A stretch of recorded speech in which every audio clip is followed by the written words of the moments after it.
dito sa Cagayan de Oro City. Noong panahon ng mga Espanyol, itinayo nila ang malaking simbahan para ipalaganap ang Christianity. Nasira man ito noon, pero muli nila itong itinayong mas matibay at mas maganda.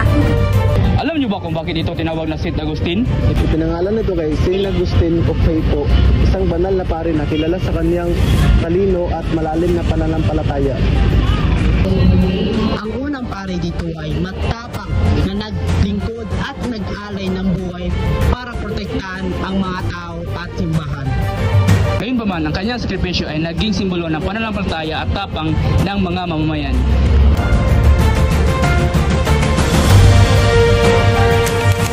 Ang unang simbahan ay tinayo malapit sa ilog para may akses sa tubig at proteksyon laban sa panganib. Alam niyo ba na ayon sa alamat, ang pangalang Cagayan de Oro ay nagmula sa dambuhalang isda na nagngangalang Oro na noon daw ay naninirahan dito sa ilalim ng malaking simbahan. Ang alamat na ito ay parte ng rich history at paniniwala ng ating mga Cagayanon. Kahit ilang beses itong nasalanta ng baha at pag-atake, muli itong itinayo, patunay ng katatagan ng mga Cagayanon. Ang St. Agustin Cathedral sa Cagayan de Oro ay unang itinayo noong 1624 sa pamamahala ni Fray Agustin San Pedro.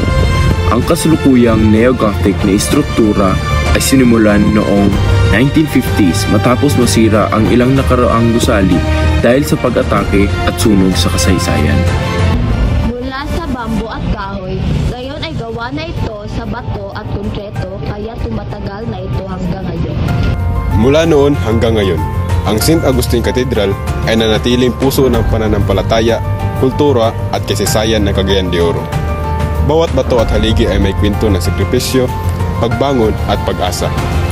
Saksi ito sa paglalakbay ng mga Cagayanon mula sa panahon ng mga Espanyol hanggang sa makabagong henerasyon. Paalala, ito na ang tunay na pananampalataya ay nasa tibay ng loob, hindi sa laki ng gusali. Tulad ng kandilang patuloy na nagliliwanag, ang simbahan ay patuloy na nagbibigay gabay, inspirasyon at pag-asa sa lahat.